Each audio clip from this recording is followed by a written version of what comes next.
तुलसी दल, लेखक ब्रह्म ऋषि सुभाष पत्री जी। अध्यात्म वैज्ञानिक कई महानुभाव शिव, हेरमिस, कृष्ण, महाअवतार बाबा जी, महावीर, बुद्ध, लाओ Tzu, Zoroaster, Jesus, Muhammad, Milarepa, Guru Nanak, सेठ, डॉन जुआन, लोप सांगरापा, ओशो रजनीश, सबको मेरा प्रणाम। इस तरह और भी कई लोग विश्व विख्यात अथवा जिनका नाम न सुना हो, सभी योगी हैं, सभी अध्यात्म शास्त्रज्ञ हैं, स्पिरिचुअल वैज्ञानिक हैं। हमें भी उन जैसा बनना चाहिए।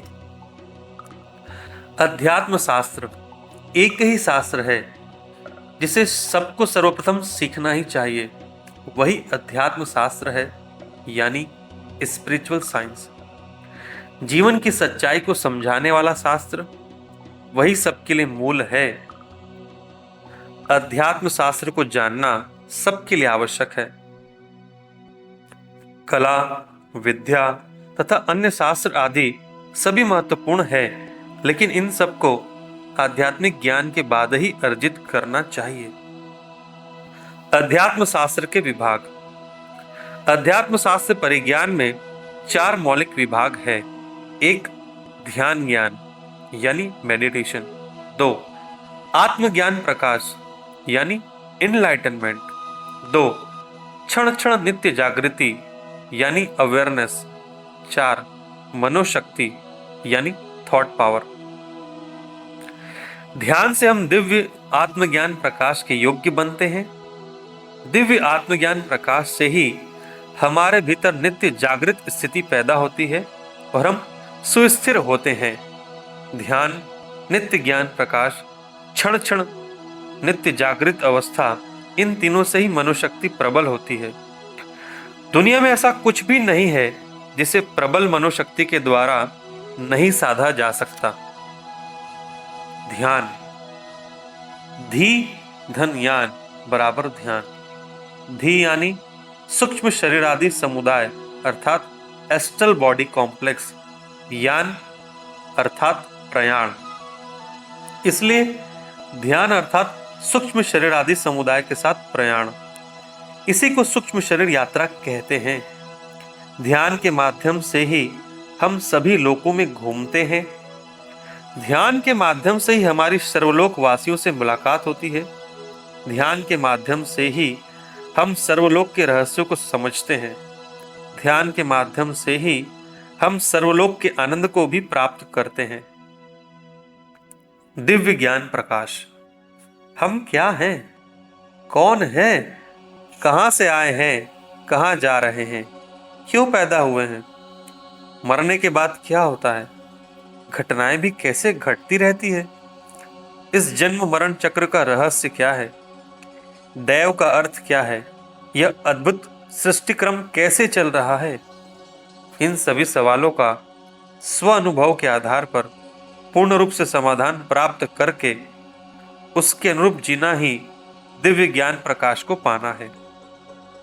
ध्यान के माध्यम से प्रत्यक्ष रूप से, ध्यानियों के अनुभवों को सुनने से, ध्यानियों की पुस्तकों को पढ़ने से परोक्ष रूप से दिव्य ज्ञान प्रकाश पा सकते हैं। नित्य जागृति। नित्य जागृति ध्यान के माध्यम से, दिव्य ज्ञान प्रकाश के माध्यम से उपलब्ध होने वाली स्थिति है। इस स्थिति में सदा जागृति रहती है, हमेशा वर्तमान स्फूर्ति में रहते हैं। जब चाहते हैं सिर्फ तभी भूत भविष्य काल की छाया वर्तमान पर पड़ती है, इच्छा मात्र से ही उपस्थित हो जाते हैं। अध्यात्म शास्त्र के विद्यार्थी को ध्यान में निष्णात होने के बाद, दिव्य ज्ञान प्रकाश पाने के बाद, निरंतर अभ्यास करने के बाद, पूर्ण अध्यात्म शास्त्र ज्ञानी बनने के बाद ही नित्य जागृति की स्थिति प्राप्त होती है। हमारे भीतर और बाहर की परिस्थितियां हर क्षण परिवर्तित होती रहती हैं। हर चीज अस्थिर है, कुछ भी स्थिर नहीं है। सभी चैतन्यमय है, सभी परिवर्तनशील है। निरंतर बदलती दुनिया में प्रस्तुत संदर्भ और समस्याओं को पहचान कर उनके अनुरूप प्रत्येक क्षण जागरूकता से रहना ही क्षण क्षण जागृति की स्थिति है। मनोशक्ति। हम में जो शक्ति है वह अनंत है, ऐसा समझकर उसका उपयोग करना चाहिए।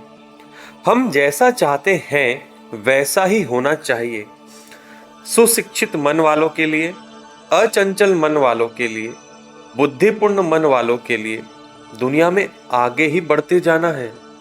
लेकिन यह मनोशक्ति ध्यान के माध्यम से ही, दिव्य ज्ञान प्रकाश के माध्यम से ही, दिव्य जागृति द्वारा ही प्रबल होती है और किसी भी तरह प्रबल नहीं होती। परिणति प्राप्त पुण्यात्मा अवर सेल्फ्स अर्थात सह सृष्टिकर्ता, को क्रिएटर्स अपनी प्रबल मनोशक्ति के द्वारा ही नूतन अंशात्माओं अंडर सेल्फ्स की अलग लोकों की सृष्टि करते रहते हैं। ध्यान के लाभ। ध्यान से हमें 6 प्रकार के लाभ होते हैं। 1. शारीरिक आरोग्य, 2. मानसिक शांति, 3. बुद्धि कुशलता, 4. आर्थिक सक्षमता, 5. सुमित्र प्राप्ति, 6. आध्यात्मिक ज्ञान। ध्यान योग से अनभिज्ञ व्यक्ति को आध्यात्मिक सत्य नहीं दिखते और ध्यानी लोग पूरी तरह जिंदा रहते हैं। परिणामतः उन्हें किसी प्रकार की अस्वस्थता नहीं रहती। जो ध्यानी नहीं है उन्हें शारीरिक आरोग्य, मानसिक शांति, बुद्धि कुशलता, आर्थिक संपन्नता, सामाजिक स्वास्थ्य तथा आध्यात्मिक ज्ञान प्राप्त नहीं होता। सामाजिक स्वास्थ्य का मतलब है सामाजिक जीवन में सच्चे मित्रों का रहना। आध्यात्मिक अज्ञान अर्थात हम कौन हैं, किस लिए जी रहे हैं, इसका ज्ञान न रहना। कुछ आध्यात्मिक सत्य। सृष्टि में करोड़ों लोक हैं, हमारे कई शरीर हैं। आकाश से होने वाली वर्षा की तरह ही मूल चैतन्य से आत्माओं की सृष्टि चलती ही रहती है। इतना ही नहीं, पूर्णात्मा अर्थात परिणति प्राप्त आत्माओं से भी अपने नूतन अंशात्माओं का सृष्टि कार्य जारी ही रहता है। चाहे मूल चैतन्य से आत्मा हो या पूर्णात्मा से जन्मे हुए अंशात्मा हो, जन्म मरण चक्र में या उसके बाहर सभी अनुभवों को प्राप्त करना चाहिए। सभी आत्माओं को सभी रूप से परिणति प्राप्त कर लेनी चाहिए, लेकिन सभी आत्माओं को आत्माओं की स्वतंत्र इच्छा भी रहती है। अपनी अपनी इच्छा से कार्य करते, फल भोगते, कई पाठ सीखते रहना चलता रहता है। इसी प्रकार और भी बहुत से सत्य हैं, सभी को सीखते व जानते रहना चाहिए। चैतन्य ही मूल है। चैतन्य यानी कॉन्शियसनेस। चैतन्य की शाखाएं यूनिट्स ऑफ कॉन्शियसनेस। इसकी 2 शाखाएं हैं। एक प्राण शक्ति शाखाएं इलेक्ट्रोमैग्नेटिक एनर्जी सेल्स, 2 चैतन्य शाखाएं कॉन्शियसनेस यूनिट्स। चैतन्य शाखा के नीचे होते हैं देही इंटाइटी और प्राण शक्ति शाखाओं के नीचे होते हैं पदार्थ यानी मैटर, और यह दोनों मिलते हैं सजीव देह में इम्बॉडीज इंटाइटिटीज में। सृष्टि का मूलाधार ही मूल चैतन्य है। हम इस मूल चैतन्य की शाखाएं हैं। कुछ चैतन्य शाखाएं प्राण शक्ति शाखाएं बनकर रूपांतरित होती है। इन प्राण शक्ति शाखाओं का समुदाय ही मूल प्रकृति है। यह मूल प्रकृति ही क्रमशः स्थूल प्रकृति अर्थात पंच भौतिक बनकर रूपांतरित होती रहती है। पंच भौतिक पदार्थ परिणाम क्रम में देहों की उत्पत्ति होने के बाद चैतन्य शाखाएं देही बनकर देह में प्रवेश करती हैं। मेडिटेशन एक। मेडिटेशन शब्द में बहुत कुछ अंतर्निहित है। एम यानी मेडिटेशन यानी ध्यान। ई यानी एनर्जी कंजर्वेशन यानी शक्ति संयोजन। D detachment निसंगता। आई यानी इंटेंट दीक्षा या संकल्प। टी बराबर थर्ड आई सूक्ष्म शरीर यान। टी बराबर थॉट पावर यानी मनोशक्ति। आई यानी इंटेलेक्ट यानी बुद्धि। ओवर सेल्फ कांटेक्ट यानी पूर्णात्मा ज्ञान। एन मतलब निर्वाणा मोक्ष या मुक्ति। मेडिटेशन अर्थात जो करना चाहिए, यदि उसे किया तो जो पाना चाहिए वह प्राप्त होता है। Doctor Yugandhar, Kurnool spiritual society. Meditation दो। मेडिटेशन शब्द में बहुत कुछ अंतर्निहित है। एम यानी माइंड मस्तिष्क। ई यानी इंटरनली आंतरिक रूप से। डी यानी डायरेक्टेड निर्देशित। आई मतलब इन मतलब अंदर। टी बराबर ट्यूनिंग मतलब तालमेल। ए बराबर एंड मतलब और। टी मतलब टेमिंग माने काटना। आई बराबर इन मतलब अंदर। ओ बराबर ओनली मतलब केवल। एन बराबर निर्वाण यानी मोक्ष। इसलिए शाश्वत रूप से बुद्धि को निर्वाण की ओर मोड़कर उसकी ट्यूनिंग करके उसमें जीवन चलाना ही ध्यान है। यूसी संपत कुमार, पिरामिड ध्यान केंद्र, अनंतपुर। यद भावम तद भवति। हमेशा हमारी भावना ही हमारा वास्तव बनकर परिवर्तित होती है। इसलिए विनाशकारक विचारों से विनाशकारक परिणाम, डिजास्टरस थिंकिंग से डिजास्टरस रिजल्ट, निराशाजनक विचारों से निराशाजनक परिणाम, नेगेटिव थिंकिंग से नेगेटिव रिजल्ट, आशापूर्ण विचारों से आशादायक परिणाम, पॉजिटिव थिंकिंग से पॉजिटिव रिजल्ट, चमत्कारी विचारों से अद्भुत परिणाम, मिराकुलस थिंकिंग से मिराकुलस रिजल्ट हुआ करते हैं। तीव्र रूप से इच्छित, त्रिकरण शुद्धि से किया हुआ विश्वास, गहन रूप से किए गए विचार, उत्साह से किए गए प्रयत्न, कुछ भी चाहो वह होकर ही रहेगा। सेबिल लिख मातामही। एकमात्र सत्य। हम स्वयं अपनी वास्तविकता की सृष्टि कर रहे हैं, यही एकमात्र सत्य है। भगवत गीता में कहा गया है, उद्धरेदात्मनाम आत्मनाम नात्मनाम अवसादयेत आत्मे वहात्मने बंधुः आत्मेवरी पुरात्मनः। हमें स्वयं ही अपना उद्धार कर लेना चाहिए। हमें स्वयं ही अपना पतन नहीं कर लेना चाहिए और कोई नहीं। हम स्वयं ही अपने बंधु हैं, हम स्वयं ही अपने शत्रु हैं। इतना ही नहीं, दूसरा कोई हमारी सहायता नहीं कर सकता, दूसरा कोई हमारा नुकसान भी नहीं कर सकता। अपनी ऊर्ध्व गति के भी और अधोगति के भी हम स्वयं ही कारक हैं, जिम्मेवार हैं। जीवन के परमार्थ। यह जीवन है।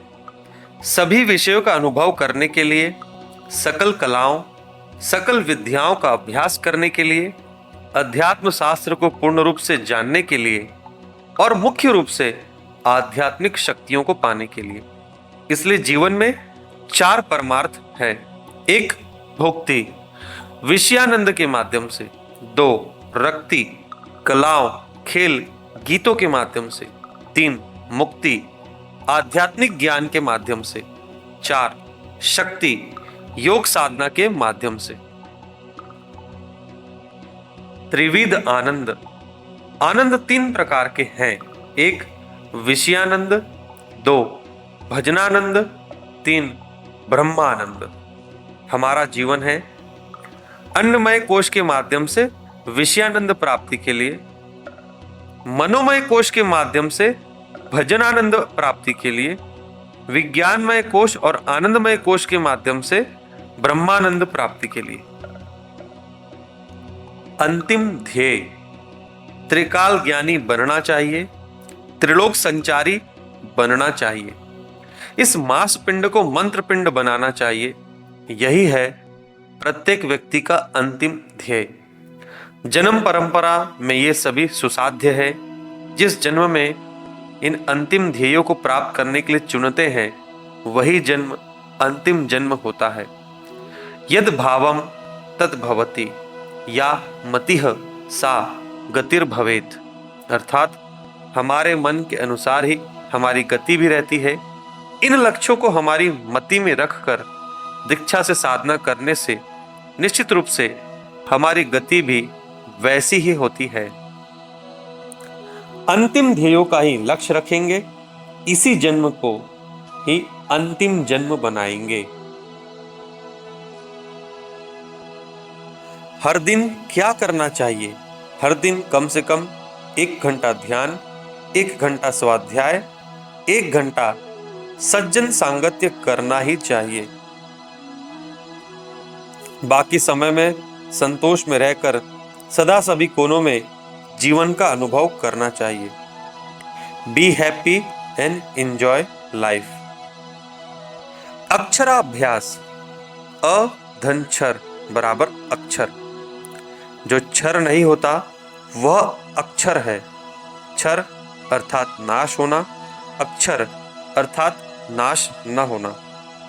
चैतन्य अर्थात मैं, आत्म पदार्थ। चैतन्य अर्थात अक्षर, नाश न होने वाली वस्तु।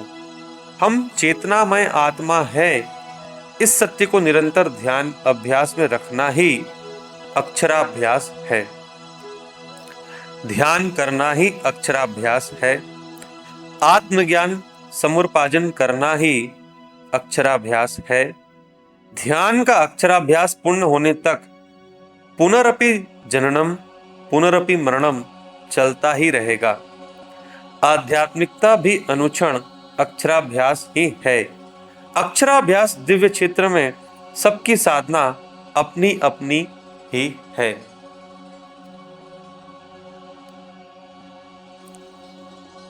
तत्क्षण कर्तव्य। तत् धन क्षण बराबर तत्क्षण। तत्क्षण अर्थात प्रस्तुत क्षण। जो करना चाहिए वह है कर्तव्य। प्रत्येक क्षण में जो करना चाहिए, हमेशा ऐसे कई काम रहते हैं, लेकिन उनमें जो करना चाहिए वह हमेशा एक ही रहता है। जो करना चाहिए उनमें करने लायक काम को पहचान कर उसमें निमग्न होने वाला ही कर्तव्यनिष्ठ होता है। तत्क्षण कर्तव्य अर्थात इस प्रस्तुत क्षण में जो करना चाहिए वह कार्य हमारी या दूसरों की मानसिक स्थितियां हो या बाहर की परिस्थितियां प्रत्येक क्षण परिवर्तित होती ही रहती है। ऐसे परिवर्तनशील प्रत्येक क्षण में और प्रत्येक परिस्थिति में भी कर्तव्यनिष्ठ रहना चाहिए। बुद्ध ने कहा है, चलते समय चलना चाहिए, खाते समय खाना चाहिए। अपने नियत काम को छोड़कर मन को एक क्षण भी पर ध्यान में नहीं रहना चाहिए। दिव्य ज्ञान प्रकाश के माध्यम से ही हमारा मन स्थिर होता है। पर ध्यान रहित स्थिति ही नित्य जागृत अवस्था है।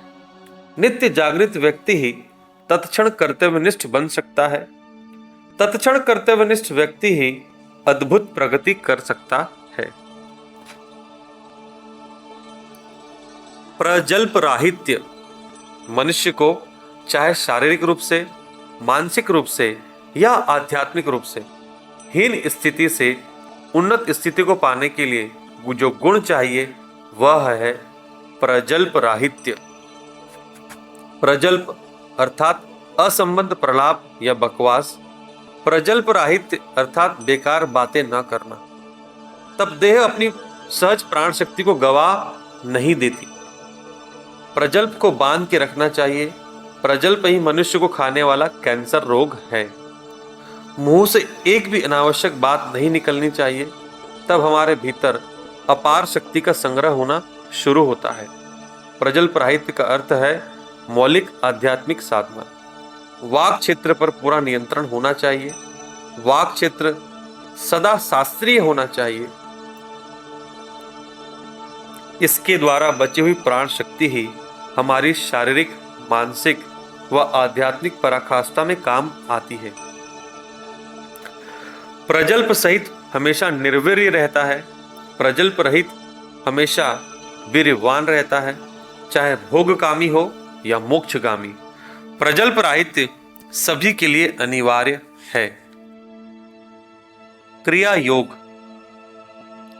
क्रिया अर्थात जो करना चाहिए, योग अर्थात साधना। इसलिए क्रिया योग का अर्थ है वह साधना जो करनी चाहिए। तपः स्वाध्याय ईश्वर प्रणिधानिन क्रिया योगः। यह पतंजलि महर्षि के योग सूत्रों में से एक सूत्र है। तप, स्वाध्याय और ईश्वर प्रणिधान, ये तीनों प्रक्रियाएं मिलकर क्रिया योग होता है। इसलिए हमें क्रिया योग करना चाहिए। तप या ध्यान अर्थात शारीरिक भौतिक आवश्यकताओं को कम करना। स्वाध्याय अर्थात आत्मविकास के लिए प्रयोजनकारी पुस्तकों को पढ़ना। ईश्वर प्रणिधान, सभी देवमय है, यह सूझबूझ हमेशा रहना। ध्यान अभ्यास के द्वारा ही इन तीनों को पा सकते हैं, अन्यथा शरणम नास्ति। स्वाध्याय। ध्यान जितना महत्वपूर्ण है, स्वाध्याय भी उतना ही महत्वपूर्ण है। ध्यान के अनुभव जब पुस्तक रूप लेते हैं तब वे सर्वोत्कृष्ट ग्रंथ होते हैं। उन ग्रंथों का अध्ययन करना बहुत ही महत्वपूर्ण है। स्वाध्याय मनुष्य के चौथे शरीर की अर्थात विज्ञानमय कोश की शुद्धि करता है, अभिवृद्धि करता है। एक योगी की आत्मकथा। योगानंद परमहंस द्वारा लिखित महत्वपूर्ण पुस्तक ऑटोबायोग्राफी ऑफ अ योगी, हिंदी में योगी कथामृत, महाअवतार बाबा जी के बारे में लिखी हुई किताब। महाअवतार बाबा जी इस भूमि का वीक्षण करने वाले परम गुरुओं में अग्रगण्य हैं। इस किताब में प्रमुख रूप से युक्तेश्वर पुनरुत्थान अध्याय पूरी किताब में सबसे महत्वपूर्ण है। मृत्यु के बाद युक्तेश्वर जी द्वारा सशरीर वापस लौटकर योगानंद जी को मरणोपरांत जीवन के बारे में विवरण सहित बताए जाने से संबंधित अद्भुत अध्याय है।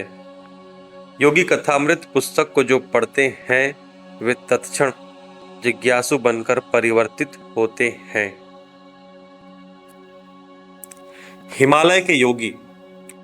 स्वामी रामा द्वारा लिखित अनुपम योग पुस्तक living with the Himalayan masters, Himalaya पर्वत श्रेणियों में स्थित परम गुरुओं की योग सिद्धियों के बारे में, उनकी अपार ज्ञान निधि के बारे में स्वामी रामा के स्वानुभवों से भरी हुई पुस्तक। आध्यात्मिक लोक को स्वामी रामा की अनुपम व अनंत सेवा का प्रतिरूप है यह पुस्तक। योग साधक को यह पुस्तक अवश्य पढ़नी चाहिए। यह पुस्तक कई आध्यात्मिक पाठ सिखाने वाली है। संभोग से समाधि की ओर। संभोग है भौतिक आनंद की पराकाष्ठा, लेकिन समाधि स्थिति है उससे भी बढ़कर आत्मा के साथ शाश्वत रूप से रहने वाली ब्रह्मानंद स्थिति।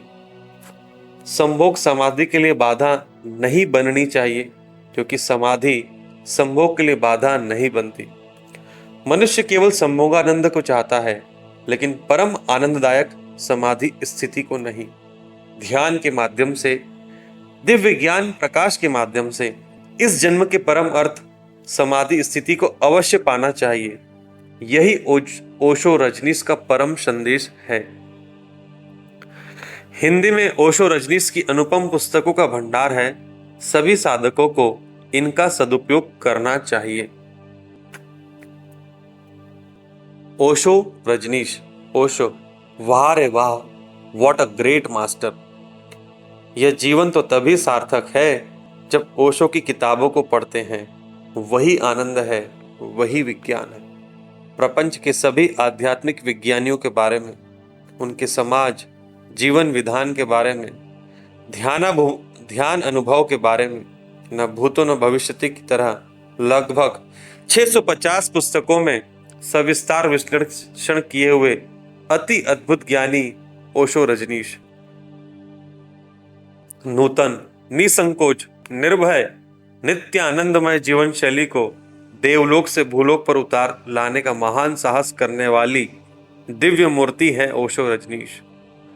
ओशो रजनीश के नाम से गलत प्रचार करने वाले, उनकी पुस्तकों को पढ़े बिना ही उनकी निंदा करने वाले नकारात्मक लोग हैं। लोभ सांग रामपा। 1979 में मुझे जागृत करने वाले कारुण्य मूर्ति 20वीं शताब्दी के महान तिब्बत योगी लोब्सांग रापा 1983 में देह त्याग किया है। अध्यात्म शास्त्र अध्यापकों में अग्रगण्य हैं। यू फॉर एवर नामक पुस्तक मुझसे पढ़वाकर मेरे जीवन लक्ष्य को मुझे समझाने वाले मेरे प्रिय गुरुवर, सूक्ष्म शरीर यान के बारे में, दिव्य चक्षु के बारे में, आकाशिक रिकॉर्ड्स के बारे में, मरणोत्तर जीवन के बारे में, अपने स्वानुभवों को अनुपम ढंग से समझाने वाले महान योगी, 20 पुस्तकों के रचयिता। ऐसी पुस्तकों को पढ़ने के बाद ही हम अध्यात्म वैज्ञानिक बन सकते हैं। रिचर्ड बाक संपूर्ण आध्यात्मिक विकास के सच्चे प्रतिरूप है रिचर्ड बाक। उनकी पुस्तकें Jonathan Livingston Seagull, illusions, a bridge across forever, running from safety, one आदि अनुपम आध्यात्मिक ज्ञान मणियां हैं। उदाहरण के लिए इल्यूजन से चुना हुआ एक अनमोल मोती, the mark of your ignorance is the depth of your belief in injustice and tragedy. अन्याय और दुख में तुम कितना अधिक विश्वास रखते हो, इस बात की पहचान है तुम्हारा अज्ञान। अगर पढ़ना है तो रिचर्ड बाक की किताबों को ही पढ़ना चाहिए।